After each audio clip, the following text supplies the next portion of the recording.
subir aquí introduce otro aspecto, que es el estar en dirección hacia, y lo relaciona con el paralelismo. Aquí yo le puse una ecuación muy sencilla. Esto de la afinidad, esencialmente matemáticamente se traduce como una transformación afín. Y una transformación afín en matemática es esencialmente un mapeo, una transformación que mapea rectas en rectas. De aquí que lo simbolicemos aquí, de Rn a Rn. Rn es un conjunto de números reales en n dimensiones, n números reales. ¿Okay? Y la transformación afín se define así, en donde nosotros, si estamos transformando este vector x, x y b son vectores pertenecientes a Rn, entonces esa A puede ser una matriz, puede definir una rotación, una traslación, etc. Este primer término es una transformación lineal y esto de aquí es una traslación.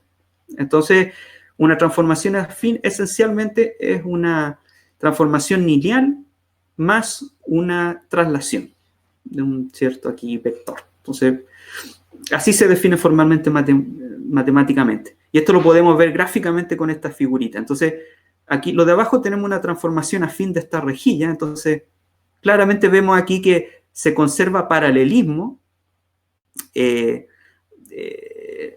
digamos, entre estas rectas que vemos acá nosotros. Se conserva el paralelismo y también se preservan las líneas. O sea, los puntos que pertenecen a una línea, se hace la transformación y siguen estando en esas mismas líneas. Y las líneas siguen estando paralelas.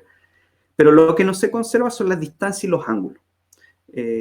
Como podemos ver aquí, obviamente. Y esto está dado precisamente por este término aquí. Bueno, es una combinación de los dos, pero la traslación aquí sirve mucho para notarlo eso de forma casi intuitiva. Y la transformación de arriba no es una transformación afín, es una transformación proyectiva, y vemos que ahí sí no se preserva el paralelismo, porque aquí tenemos líneas paralelas y acá ya no son paralelas. Digamos. Eso es como una transformación que mapea esa rejilla plana, digamos, en una rejilla que se ve como en perspectiva. Y esta figura de acá que les puse es algo que es bien interesante, que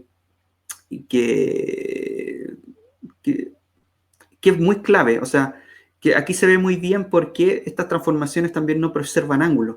Y esto, por ejemplo, esto que estamos viendo aquí es un espacio euclidiano. Es como la pantalla es el espacio plano que ustedes están viendo aquí. Pero si nosotros pensamos en un espacio curvo, como ocurre en nuestro espacio, en el espacio-tiempo, es curvo. Si, por ejemplo, el espacio lo pensamos como restringido a la superficie de esta esfera, vemos que partimos aquí con un vector que está en el punto A y queremos llegar al punto N. Esto se utiliza para lo que se llama una transformación para...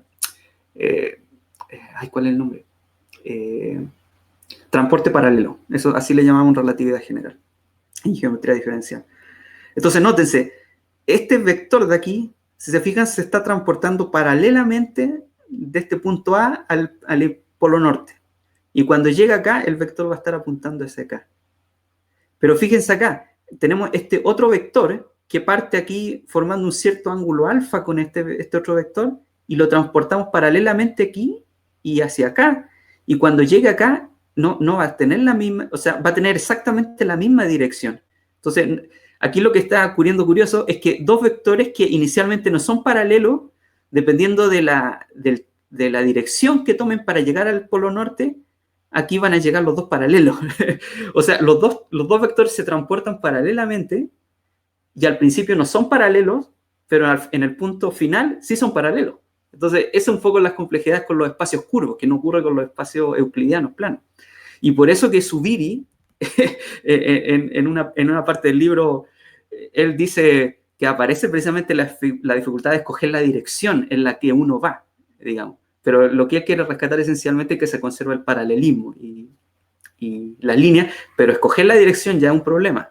Y un problema que si queremos hacer relatividad general, en este caso, sí tenemos que resolverlo. Y precisamente con el transporte paralelo se resuelve, digamos, se define en cierta forma. Pero bueno, eso era un poco para transmitir un poco la idea, que hay mucha matemática,